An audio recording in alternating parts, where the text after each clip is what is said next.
So welcome everybody. It's a great pleasure for me to introduce Louise Cardozo de Mello.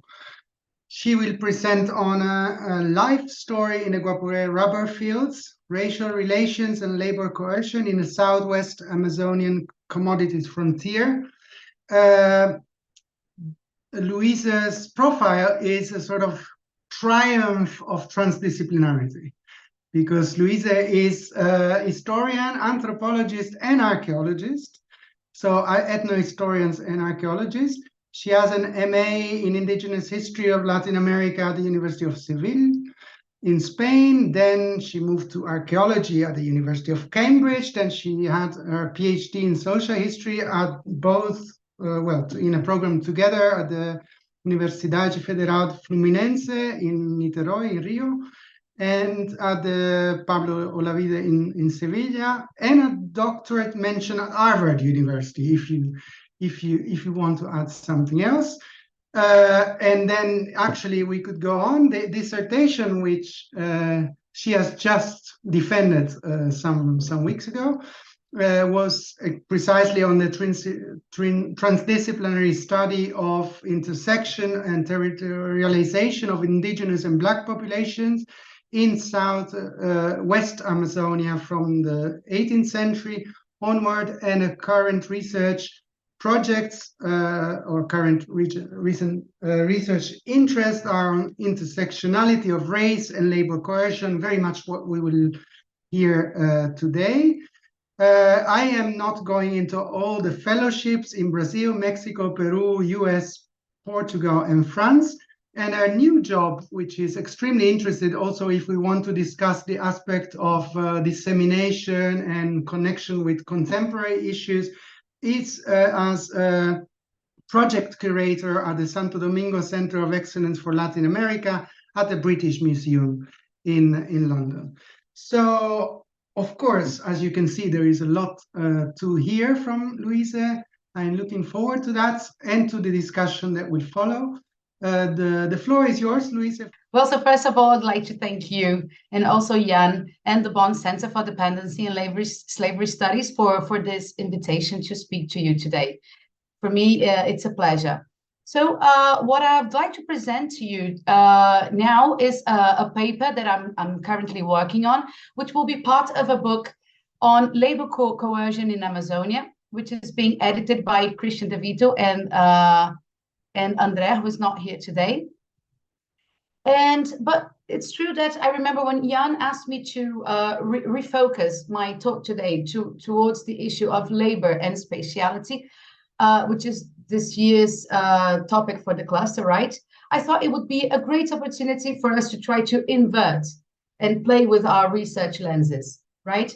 So my proposal here today is for us to think beyond spatiality and explore the relationship between labor and territoriality based on the centrality of the territory as the main spatial dimension of asymmetrical dependencies in the Amazonian context, okay? So for instance, I would like you to reflect upon the confronting territorialities in the process of expansion of the rubber frontier, or what I like to call the territorialization of the rubber trade in Amazonia. For instance, when you consider the spatial mobilization of labor, I would like to think of it from the perspective of its impact and the deterritorialization of indigenous peoples, in terms of its consequences for territorial encroachment and land concentration. And finally, I hope we can discuss some of the mechanisms of labor coercion in the specific speciality of rubber boom Southwest Amazonia. In order to do so, what I aim to present to you today is the revision of both the literature and the ethnographic sources, combined with first-hand accounts from a survivor of the rubber fields in the Guaporé Valley, whose life story I have the honor to share with you today. But before I do that, I'd like to start by talking to you about rubber. And now I'm going to share my screen with you, because I have prepared a small presentation with not more than 10 slides. So for those who didn't know, rubber underlaid the expansion of both European and North American industrialization process. Okay, as a matter of fact, rubber was a raw material present across all industrial sectors, such as factories, machinery, in steamships, in railway engines, and other industrial parts, such as hoses used in by firefighters, belts, etc. Rubber also was used as an essential isolator for electricity production and distribution, and it was used in intercontinental telegraphic communication, and even in the manufacturing of condoms. So there you see a picture of the Great Exhibition that took place in 1851 in London's Hyde Park. So since the main theme of this exhibition was industrialization itself, rubber products were amongst the most popular exhibits. There you can see some of the displayed articles, including an inflatable boat, a life jacket, a pair of medical rubber gloves, boys' cushions, raincoats, and impermeable shoes. But once again, the actual revolution in the rubber industry happened with the invention of the wheel, but not any wheel, the bicycle wheel. And it was in 1888 when the invention of the pneumatic tire for bicycles was developed by Dunlop. And less than a decade later, the Michelin brothers implemented the pneumatic tire in automobiles, replacing the solid tire and boosting the demand for natural rubber in the whole international market. So these industrial innovations had a clear impact on the rubber market, as you can see in this graph here. So here you have the Brazilian rubber exports during the rubber boom period, starting with the arrival of the steamboat in Amazonia in the 1850s, all the way until the 1910s. Here we can observe two sharp increases in the rubber exports, which coincide with the invention of the bicycle pneumatic wheel, and then in 1895 with the pneumatic tire for automobiles. So as you can see here in this graph, rubber exports reached a peak in 1910, representing up to 40% of the total amount of Brazilian exports, second to coffee only, and being mainly directed to London and New York in their commodities exchange markets. And at the time, Brazilian Amazonia was undoubtedly by far the most important rubber producing region in the world.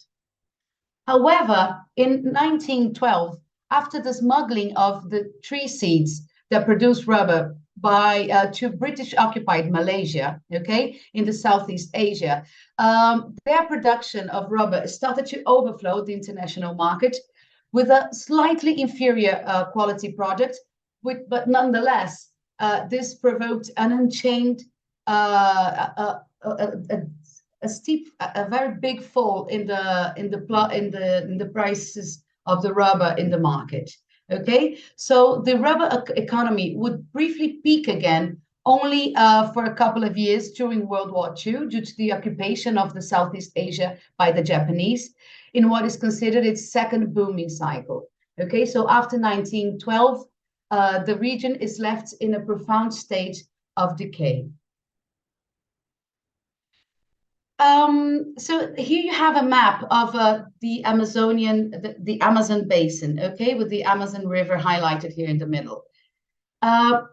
So it is important to note that rubber was obtained from the latex that was extracted from certain types of tree, known as the Hevea brasiliensis, which is one of the main trees, by means of superficial incisors, okay, as shown in this picture. Once it was extracted, it went through a smoking process known as vulcanization in order to coagulate and being able to transport the rubber, as displayed here in this drawing from 1875 by German explorer Franz Keller. Okay, so I made an effort to try to bring to you some primary sources, okay, especially from German travelers in the region that I thought it would be interesting. So it turns out that the southwest of Amazonia was known to have one of the best and largest reserves of these Hevea brasiliensis trees in the whole region, okay? comprising what is today the borders between Brazil, Bolivia, and Peru. It is also important to note that this Madeira, Mamoré, and Guaporé river systems here that you see in the southwest region, they are considered to be, it's considered to be one of the regions with the largest ethnic diversity, not only in Amazonia, but also in the whole world. So as far as the territorialization of the rubber trade in Amazonia is concerned, there were basically three main ports of export, okay, which trained the production of the different regions of the Amazon Valley. A smaller port in Iquitos, here with a dot in red, okay, and the larger ones in Brazil, which would be Belém and Manaus. Manaus flourished so much during the rubber boom that it became one of the richest cities in South America during the 19th century, just so you have an idea. And in broad terms, I'd also like to showcase this, that the colonization of the Amazonia between the 18th and 17th centuries was mostly concentrating during the main course of the Amazon River, okay? And it was only in the 18th century that it started penetrating its main tributaries, such as the Tapajós, the Madeira, the Putumayo, the Negro River, and the Maranhão, okay? So the territorialization of the rubber production, along with the search for new unexplored rubber trees in the end of the 19th century, drove rubber tappers and rubber traders to the innermost areas of Amazonia. As you can see here, I don't know if you've realized, the innermost areas of Amazonia are marked by a rather undefined transnational frontiers. You can't even tell the transnational borders by looking at it. Okay, so this the rubber boom also made that the rubber tappers would move upwards towards the headwaters of the tributaries of the Amazon River. So that had a huge impact on the territoriality of most indigenous peoples that had already moved towards the headwaters and towards what it's called the terra firme, inland.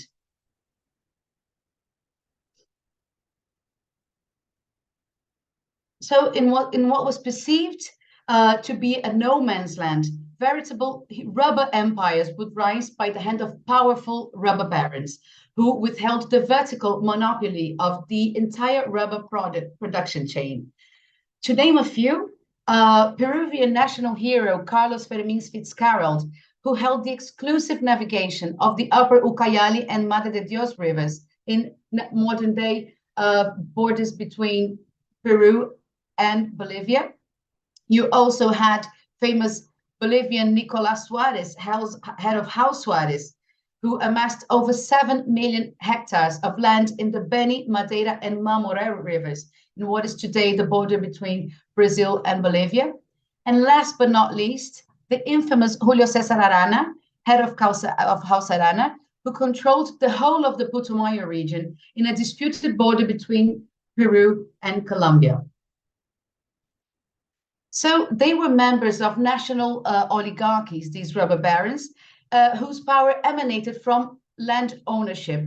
They often occupied a governmental seat in a scenario that sadly still goes on to this day. So, as I argue in another paper, the commoditization of rubber and the resulting expansion of the rubber frontier played a key role in the negotiation and definition of modern-day borders between some Amazonian countries, especially in the southwest and west of Amazonia, including Bolivia, what is today Bolivia, Brazil, and Peru, and also Colombia, as you can see, shown in this map. So it is important to highlight, okay, that the indigenous peoples were the backbone of the rubber trade in Amazonia. As for the workforce recruitment, it varied. The indigenous were voluntarily recruited, they were bought and sold, and they were captured and they were exchanged, okay? The kidnap of indigenous infants following the murder of their parents was another recruitment strategy put into practice. Overall, in order to perform extractive labor, the workers were forced to engage in a credit system, otherwise referred to as debt enslavement. Okay, so the obtainment of credit enabled these indigenous peoples to furnish themselves with provisions, with tools, and with goods, which they were forcibly acquired at the storehouse at the rubber field owner, also known as barracão, or the rubber field station, as shown here in this picture by Franz Keller. The payment of this credit, or rather debt, was often made in rubber, whose price, as well as that of the provisions, was tampered with by the owner in a rather unfavorable manner. So this is why it is called debt enslavement. As a matter of fact, there is a discussion about the use of the term bondage or slavery to describe this type of dependency, okay? Especially considering that the abolition of slavery took place in Brazil in 1888. And here we're talking about a system that started precisely in the 1890s, going all the way until the first half of the 19th century, okay? So it is here my research goes into dialogue a lot with the work of Zielske, okay, whose understanding of slavery goes beyond the legal and juridical dimension of slavery, okay, and also he doesn't think that this categorical division between slavery, servitude, and debt that is done often done by the literature makes any sense. Okay, so I kind of agree with him, and I prefer to talk about enslavement by debt instead of talking about bondage by debt. So still regarding the periodization, Zielske's work and the literature on the periodization of slavery. Now Zielske talks about 5 plateaus of slavery. Now that goes all the way since the prehistory up until the modern day. Okay, remembering that the 3rd plateau of slavery, according to Zielske, would be the transatlantic slave trade, going from the 1400s up until the 19th century. The 4th plateau encompasses the second slavery, which is also a periodization carried out by Tomic, including bond slavery and the commodity chains around the 1800s. And finally, the 5th plateau of slavery, which starts around 1900 up until the modern day, our modern times. Okay, so as you will see, it's not easy to figure out where the Guaporé case fits into these plateaus of slavery, okay? So ethnohistorical sources also showcase the situation of enslavement by debt. For instance, the British explorer Henry Bates, in his expedition to the Amazon in the 1860s, was astonished to acknowledge how it was impossible to find an Indian or mestizo who is not indebted, be it in terms of money or labor. Okay, another primary source from the beginning of the 20th century, for the case of the Bolivian Amazonia, said how they were simply a slave whom the master could retain in his service indefinitely under the pretext of more or less imaginary debts, and that he could even transfer this worker to other employers through the sale or exchange. Okay, so this exemplifies the process of commoditization that was also undergone by the indigenous themselves, during which phase they could not only be sold but also exchanged for the payment of debts. So here I'm going to talk to you about the specificity that I want you to think, which is the Guaporé rubber frontier, which is the case study I look at on my paper, okay? So just so you remember that the rubber boom started to decay in the whole region of Amazonia, starting in the 1912, okay, onwards. But it turns out that the expansion of the rubber frontier in the Guaporé Valley would only take place much later, precisely by the end of its first booming cycle.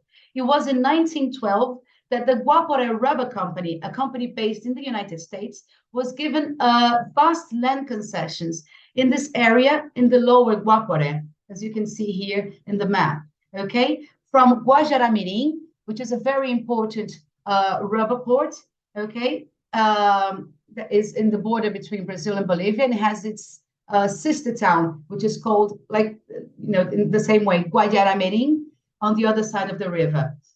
So from here you have the land concessions that were destined to the Guaporé Rubber Company, a foreign company.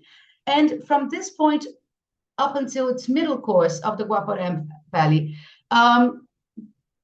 the land was also given to Brazilian and Bolivian independent rubber barons and rubber patrons, as well as several European companies, including a German one, that would concentrate their production on both margins of the Guaporé Valley, okay, from its up until its middle course, here where you can see in the map.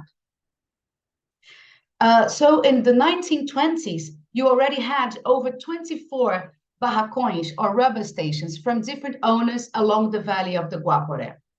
I also want for you to pay attention to this map, okay? So this map was produced by Heinrich Snetlager, okay? A German ethnographer who traveled the region of the middle and lower Guaporé Valley around 1934. He was commissioned by the Ethnological Museum of Berlin.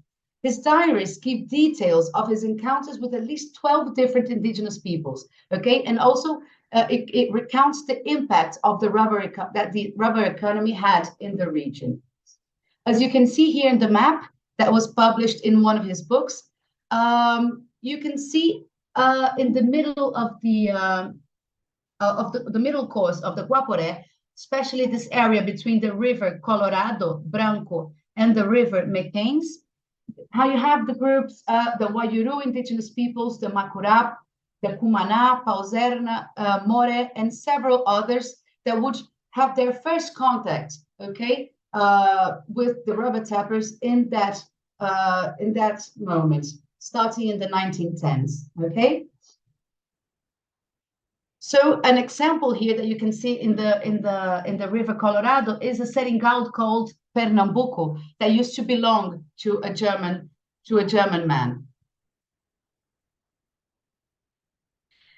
As far as the violence that underlaid the territorialization of the rubber boom in the Guaporé Valley, it is important to note that Snetlager was he gives us this information that many employees from the Peruvian house Arana, that was, after it was exposed for the atrocities committed in the Putumayo in the 1910s, they fled, escaping from persecution to the Guaporé region. Okay, so Snetlager he also points out that the majority of the rubber collections were mestizos. They had indigenous blood ran in their veins.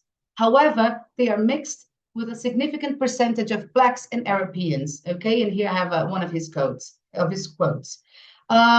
He also draws attention to the fact that there were places in the Guaporé, there were localities and seringais where all the inhabitants are Blacks and mulattoes with a large number of children. As a matter of fact, other ethnographic sources by other explorers in the Guaporé River also point out that on the Brazilian side, there are mostly Blacks, whereas on the Bolivian side, there were mainly whites and mestizos, okay? And here you can see how they use the category of mestizo as a way to avoid talking about the indigenous peoples that were very much present in that region as well. So what we can extract from that is also that there is a direct association between the Brazilian presence in the Guaporé Valley and Black people, whereas the category of mestizo is tied to the notion of acculturated indigenous peoples, okay, thereby erasing indigeneity. So this also makes us wonder to what extent the mestizo category served not only the project of construction of national identity and territoriality, as we saw before, but also how the mestizo category was used in the incorporation and in the control of indigenous bodies and also of their workforce. Okay. So as you can see here, the amount of detail on Snethlage accounts is incredible. However, his diaries and field notebooks were only published in 2015, but they were in German, of course. And the Portuguese translation, with its more than 1,500 pages, was only made available to the public last year in 2022. So after I was able to finally read and and learn more about Snethlage's research, which is considered to be some sort of Bible to the Guaporé Valley, is that I could connect it with the stories of the life stories of people that I had met during my fieldwork in the Guaporé. So in order to better assess all of these issues that I have brought up to you here today, this is where I'd like to present to you Andrea Pachuri. Andrea Pachuri has generously agreed to share her life story on this project, providing details of the whole rubber trade system from her own experiences, from her own knowledge, and from her own wisdom. So there you have, this is a photo of Andrea Pachuri, whom I had the pleasure to know during my fieldwork in 2017. And I've kept seeing her and meeting up with her throughout the following years of my fieldwork up until 2021. So Andrea, she's an indigenous woman, and she was born in a seringal in the Guaporé Valley. And although she's indigenous, she has been seen and treated as a mestizo for her whole life. She was born, here you have a small version of an extract of the map of Snethlage's map. She was born on River Colorado, as you can see here. She doesn't remember the name of the seringal, of the rubber field, but she says it was owned by a German, so it's most likely the Seringal Pernambuco. Okay, she was born in 1924, which makes her 98 years of age. Now, this year in October, she will be turning 99 years old. So after many informal conversations with Don Andrea, it was striking to finally be able to discover that there is a very high likelihood that she is the daughter of none other than the local informant and companion of Heinrich Snethlage. Okay, this is very interesting. She would have been 10 years old when Snethlage traveled through the region. And I remember that she had told me that although the man that registered as her father was named Americo, her biological father was a sailor called Siriaco, who had another family in the Guaporé, and of whom, the mother didn't like to talk much about that. But she has always remembered this story. And it turns out that on Snethlage's field notes, he mentions a lot a man called Siriaco, that was a local sailor who acted as his informant, and he used to lay with many women, as it turns out. So I've already discussed this new finding with her, and she was very excited about it. But we are still trying to find more information on this Siriaco character on Snethlage's diaries. So now I'd like to play a small version of the of my interviews, and it was several interviews, several conversations with Dona Andrea. Tô aqui sozinha, viva, tô te contando. Porque tem gente que às vezes te conta, né, ele não acredita, acham que é mentira, mas aquele de lá, ó, aquele que tá lá em cima sabe tudo da minha vida, como foi que começou quando eu era pequeno. Ele sabe de tudo, o que eu passei na minha vida. Eu era escrava dele. Era eu que fazia as coisas, fazia tudo. Ainda apanhava. Isso criança, eu acho que estava assim. Eu aí que apanhava, me bateu, inventava uma conversa que eu falava da minha madrinha e ela, olha, peia em mim. Aí passava frio, passava fome, que me subinava a comida. E era assim. Aí eu fui crescendo, fui crescendo, fui crescendo. Não foi fácil para mim chegar onde eu estou agora, te contando o que passei na minha vida com minha mãe. É, sofrimento por sofrimento. Mas graças a meu bom Deus, estou aqui, feliz, viva. Eu sou índia. Minha mãe, minha avó, bisavô era índia, braba, pegaram no laço. Índia braba, tenho sangue de índio. Por isso que eu sou braba também. So in this video, I don't know if you've noticed, she mentions a lot of interesting aspects of the process of labor coercion and the labor relations in the Guaporé rubber fields.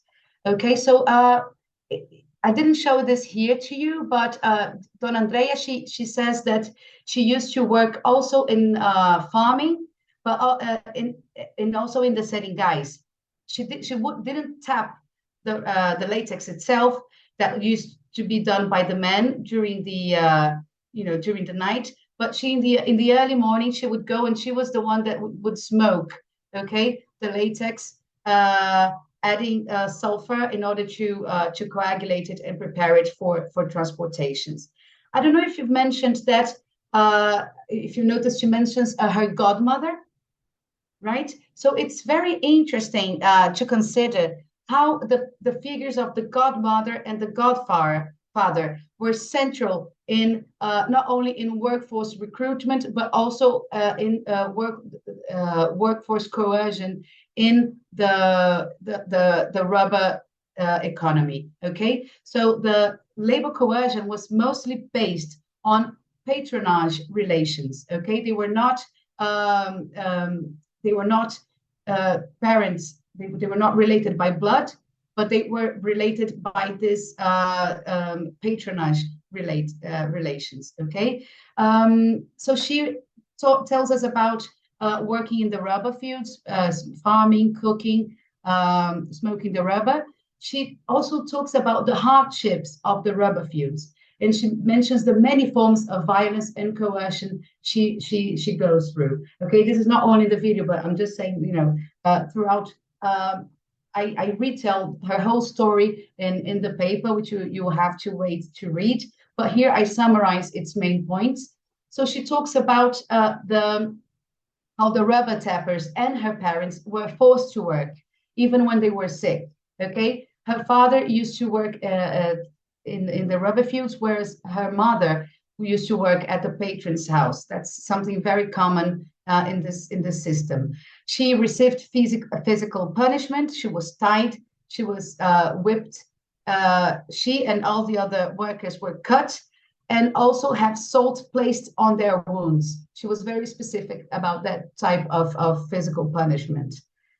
They were starved and deprived of autonomy. They were forced to live in isolation. Okay, so they had their mobility constrained.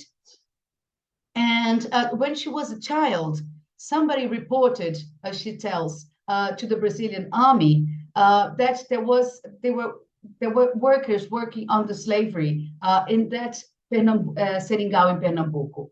So she always says how the Brazilian army freed them at some point, saying to them, "You are now free. You are not slaves anymore." After this episode, okay, the Seringal Pernambuco, the Pernambuco rubber field, was abandoned, and the tappers were forced to relocate. Okay, moving to other parts of the Guaporé Valley, both to the Bolivian and to the Brazilian riverbanks. In her specific case, her mother left and gave her to her godparents. Okay, those godparents with whom she moved to Mateguá, where you can see here in the map, on the other side, on the Bolivian side of the Guaporé. Okay, so she says that she was also enslaved by these godparents.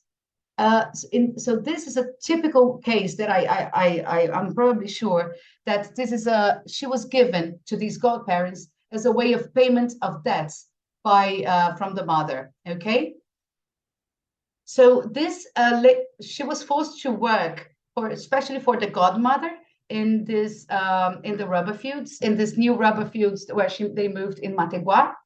And it's interesting to consider that this labor relation based on patronage was specifically strong in the case of women and girls working for the domestic service. Okay, there is also a story that Don Andrea retells, which is about her sister Rosa. Her smaller sister, Rosa Mancilla, she was also given away, but in this case to a family that used to live in Rio de Janeiro. Okay, so she was given to them by the mother, most likely in exchange of favors. Okay, for her to work as a babysitter for this family's service, right, in Rio de Janeiro. And it's a very sad story because that was the last time that she knew anything of her little sister, of Rosa. She has tried to look for her with no success, and Rosa is nowhere to be found by their relatives. And this is a very typical scenario of domestic of bondage within the domestic context in Brazil in the beginning of the 20th century. So a couple of years later, Dona Andrea was sent to live with another godmother, okay, that had no children, as help in the barracão, in the patron's rubber station, where she lived and worked up until she got married. Okay, so this is probably the same case, right, where she was given to the rubber patron's wife to help her with house chores. This new godmother gave her in marriage to the son of the family that owned the barracão. Okay, again, also as payment of debts. But as she says, her husband and his family just wanted her for her work, and she was forced to work and was beaten, especially by the husband, until she eventually left him.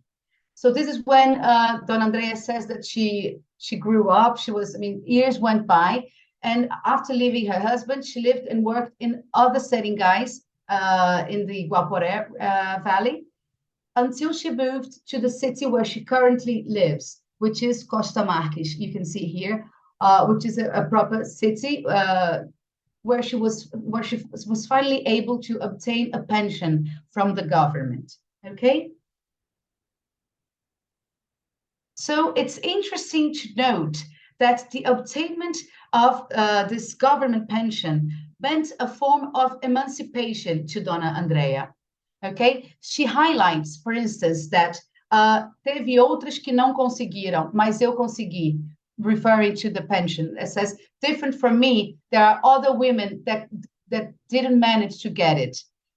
So this is the importance of the government pension for Dona Andrea. Now, she finally achieves her emancipation from this social financial dependency that really took place not only in the seringais, but also in the domestic servitude, right?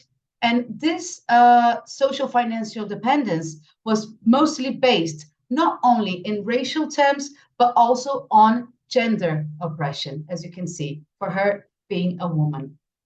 So therefore, you can see that there is the line, right, that separates labor coercion, dependency, and slavery was a very fine line, especially when it comes to domestic servitude. Finally, something else that I want to draw your attention to is that throughout our conversations, it was very noticeable that Don Andrea had difficulty remembering specific dates or years, okay? So the temporality of her past was rather based on the times of the day. For instance, she recalls things happening during the daytime, nighttime, or even the hours of the boats. She could specifically remember them, which was something very important, right, in the everyday life in the Guaporé Valley. So the temporality of her past was also based on the year's season, according to the production, to the month, maybe the month or the time of the year.